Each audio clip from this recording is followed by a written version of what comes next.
Hi, welcome to Spiritual Longevity. Ikamalami Ungobile, but you can call me Coco. As the name suggests, we are here to harness our spiritual life for our natural life. This channel is dedicated to reading and studying the Word of God.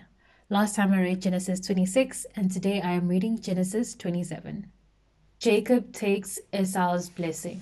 When Esau was 40 years old, he married Judith, daughter of Beeri the Hittite, and also Basemath, daughter of Elon the Hittite.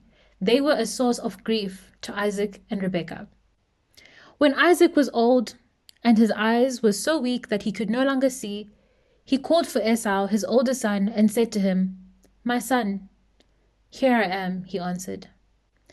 Isaac said, "I am now an old man and don't know the day of my death. Now then, get your equipment, your quiver and bow, and go out to the open country to hunt some wild game for me. Prepare me the kind of tasty food I like, and bring it to me to eat, so that I may give you my blessing before I die." Now Rebekah was listening as Isaac spoke to his son Esau. When Esau left for the open country to hunt game and bring it back, Rebekah said to her son Jacob, "Look, I overheard your father say to your brother Esau, 'Bring me some game and prepare me some tasty food to eat, so that I may give you my blessing in the presence of the Lord before I die.' Now, my son, listen carefully and do what I tell you. Go out to the flock and bring me 2 choice young goats, so I can prepare some tasty food for your father just the way he likes it. Then take it to your father to eat, so that he may give you his blessing before he dies." Jacob said to Rebekah his mother, "But my brother Esau is a hairy man, while I have smooth skin. What if my father touches me? I would appear to be tricking him and would bring down a curse on myself rather than a blessing." His mother said to him, "My son, let the curse fall on me. Just do what I say. Go and get them for me." So he went and got them and brought them to his mother, and she prepared some tasty food just the way his father liked it. Then Rebekah took the best clothes of Esau, her older son, which she had in the house, and put them on her younger son Jacob. She also covered his hands and the smooth part of his neck with the goat skins. Then she handed to her son Jacob the tasty food and the bread she had made. He went to his father and said, "My father." "Yes, my son," he answered. "Who is it?" Jacob said to his father, "I am Esau, your firstborn. I have done as you told me. Please sit up and eat some of my game, so that you may give me your blessing." Isaac asked his son, "How did you find it so quickly, my son?" "The Lord your God gave me success," he replied. Then Isaac said to Jacob, "Come near so I may touch you, my son, to know whether you are really my son Esau or not." Jacob went close to his father Isaac, who touched him and said, "The voice is the voice of Jacob, but the hands are the hands of Esau." He did not recognize him, for his hands were hairy like those of his brother Esau, so he proceeded to bless him. "Are you really my son Esau?" he asked. "I am," he replied. Then he said, "My son, bring me some of your game to eat, so that I may give you my blessing." Jacob brought it to him, and he ate, and he brought some wine, and he drank. Then his father Isaac said to him, "Come here, my son, and kiss me." So he went to him and kissed him. When Isaac caught the smell of his clothes, he blessed him and said, "Ah, the smell of my son is like the smell of a field that the Lord has blessed.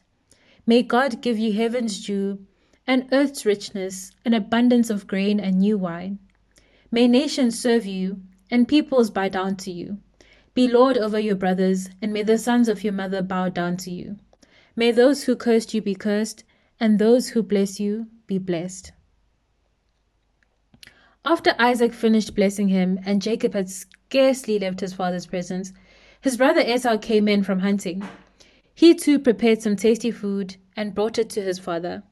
Then he said to him, "My father, please sit up and eat some of my game, so that you may give me your blessing."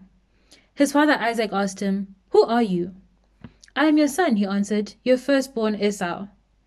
Isaac trembled violently and said, "Who was it then that hunted game and brought it to me? I ate it just before you came, and I blessed him, and indeed he will be blessed."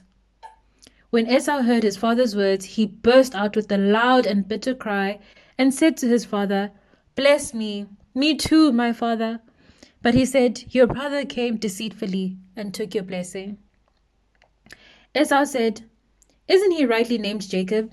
This is the second time he has taken advantage of me. He took my birthright, and now he's taken my blessing." Then he asked, "Haven't you reserved any blessing for me?"